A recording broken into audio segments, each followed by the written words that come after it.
Well, I was always interested in science. I always wanted to do pharmacy, and I ended up working in a university pharmacy department, and then that really clinched the deal. So that was it. Then I was off to go study pharmacy, and then after my degree, I did a PhD in medicinal chemistry. Really, it was with a cancer chemotherapy group, and they had a lot of funding for some research from the Cancer Research Campaign.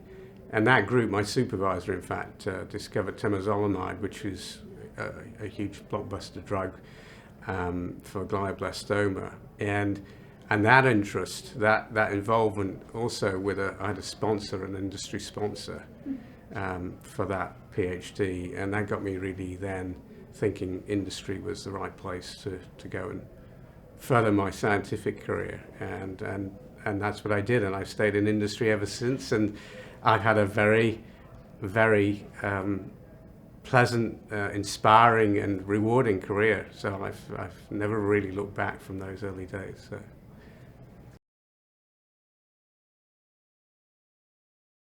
So I was originally involved in actually the forerunner to IQ, if I could call it that. So.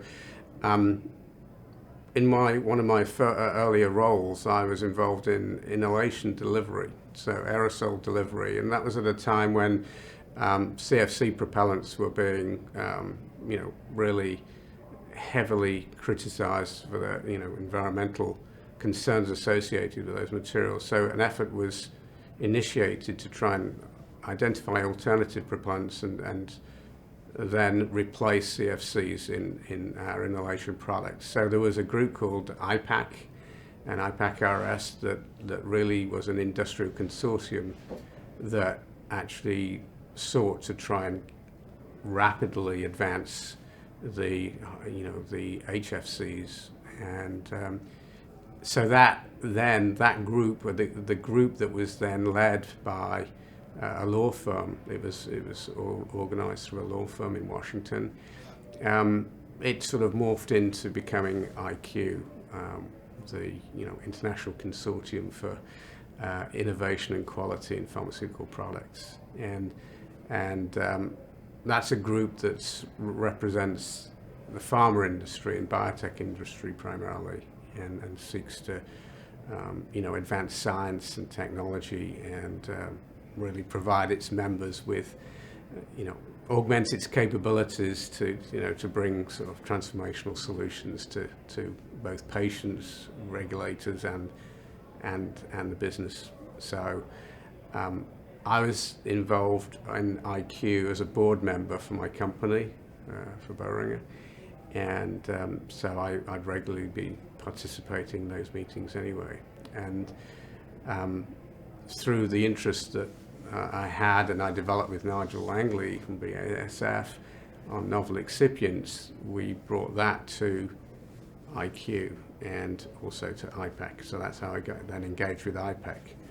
And IQ was quite receptive because there was a sort of synergy, if you will, with alternative propellants, and now talking about, again, bringing forward new excipients in a different way. So it was really quite a nice synergy there from the past.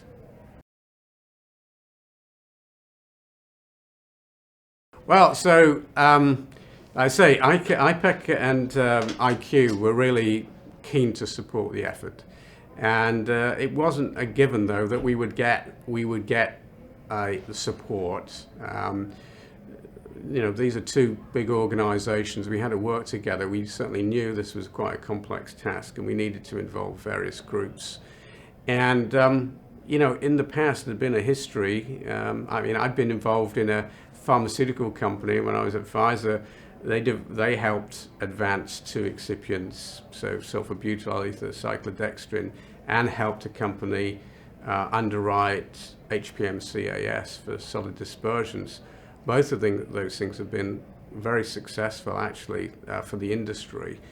But there are very few examples of pharma getting engaged and really moving those types of things forward. It was really the excipient companies, and they had some very, very daunting challenges with the regulation. So we sought to figure out how we could work together, synergize, and bring strategies forward to try and influence the FDA. And like I say, it wasn't a given that the parties would get along, because there's some previous history where this had been attempted, this dialogue with the agency.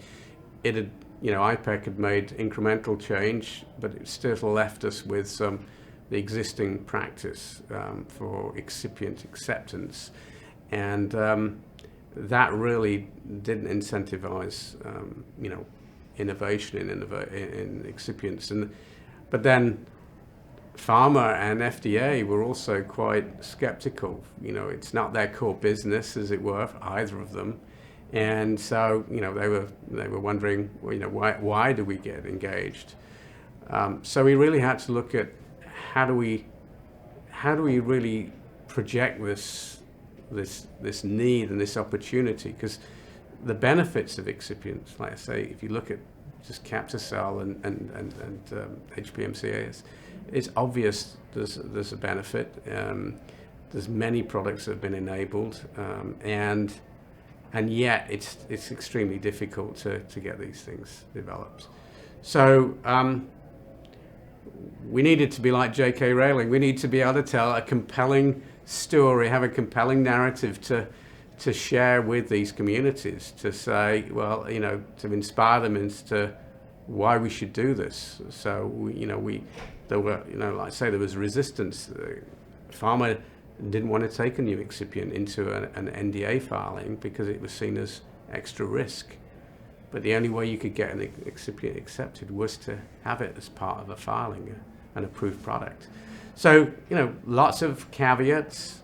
So we solicited opinion and a recommendation, and most importantly, having really compelling examples, how excipients have made a difference to products, how they've enabled new products that never would have made it to patients, how there are certain high unmet needs, which if we had better materials, we could solve those problems. We could, accelerate development, give research more probability of success, and ultimately bring, more and better products to patients. And so we had to have some pretty compelling argumentation and paint a picture through image and words as to, what this could mean and how we might do it.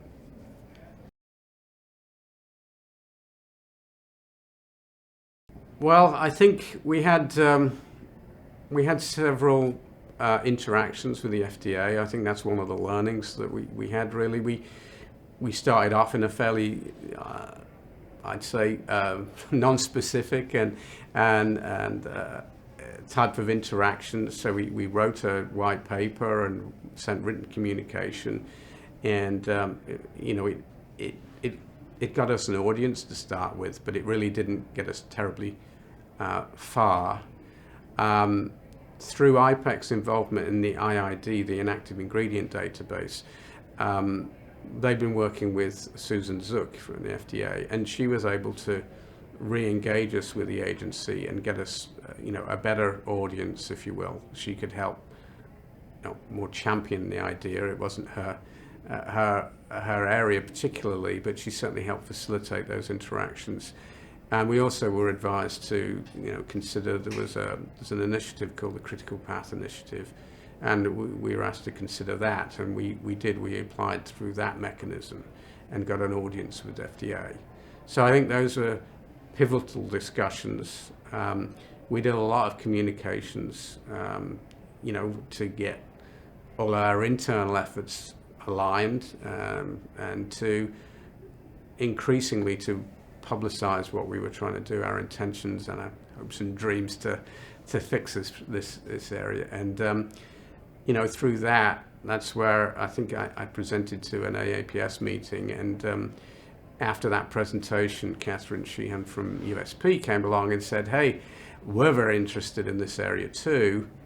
And consequently, they were the USP engaged as well, and they were involved with the FDA on this topic. And it's needed, all three three large industry organizations with huge outreach to get us to the point where we are today. And I think the USP survey was again one of those pivotal points that was needed to influence the agency to say, yes, there is a need, there's definitely a benefit, and we have ways of doing it, and we can all support that. And USP, I see it, are doing more and more to try and facilitate this area, which is again fantastic. So I would say those were the key moments to bring us. But I also think some of the current situation where we've had to accelerate COVID vaccines, and some of those contain, well, I think they do contain these new lipids and things like this, which again heightens the value and the importance of these materials.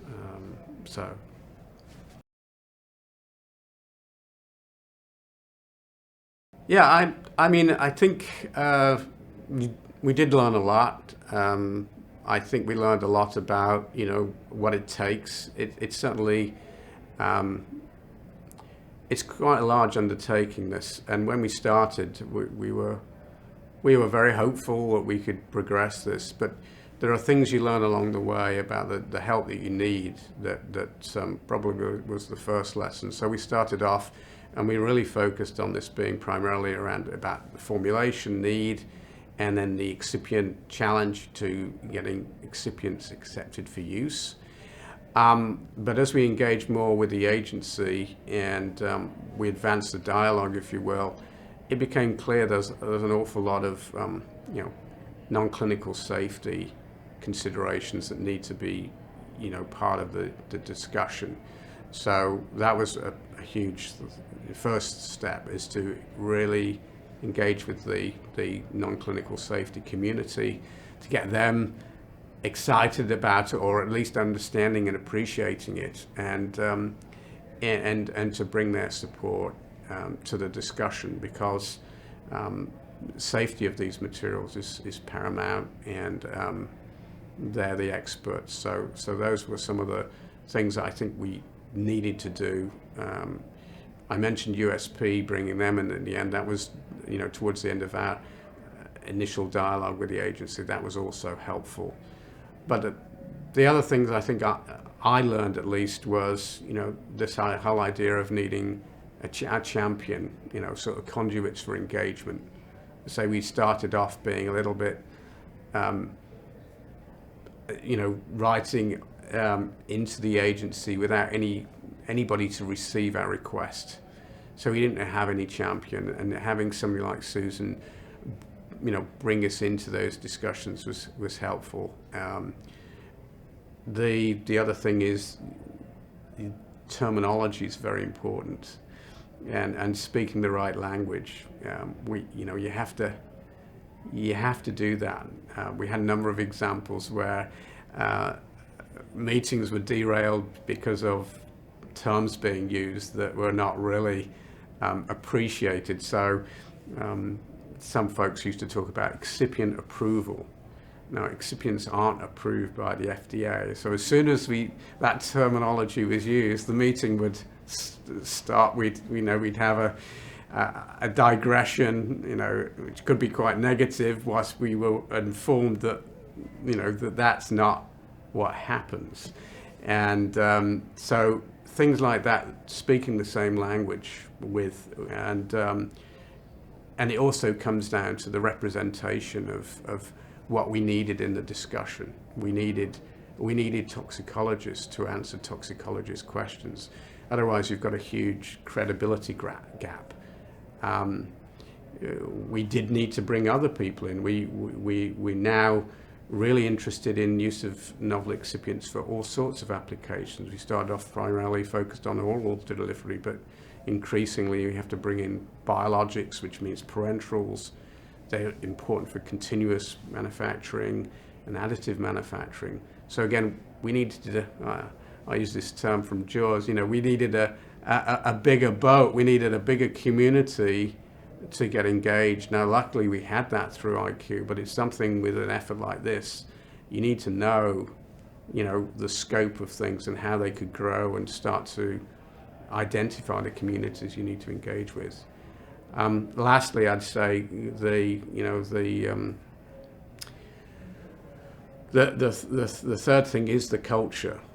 We have IPEC-Americas and IQ, and they serve different communities with different expertise. So, and the way they interact with the agency is quite different.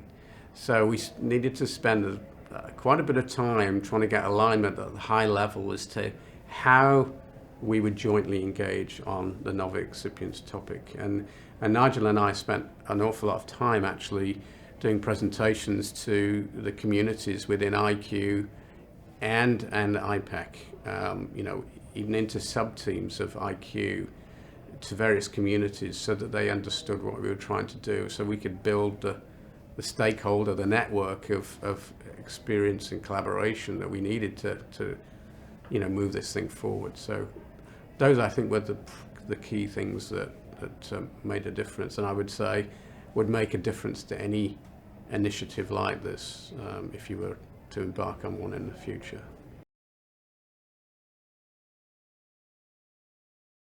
Yeah, I think IQ and IPEC serve their communities extremely well. If I just speak of the IQ community, it's over 1,000 scientists that work together. It's all about science and trying to do things collectively. So it's collaboration. In the past, when I first started my career, industry didn't like to collaborate. Companies were very closed and they were very concerned about sharing information.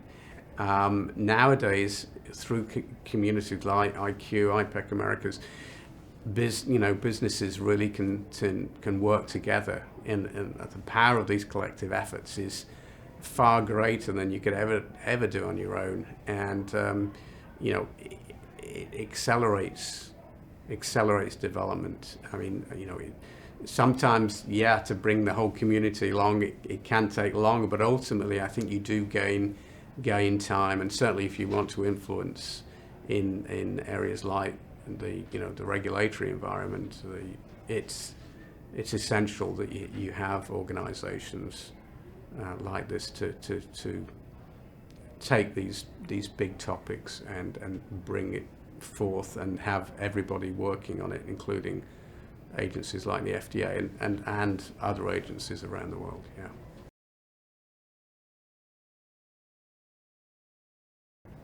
I'm excited about where we are as an industry. I think, and to coin a phrase, I think the best is yet to come.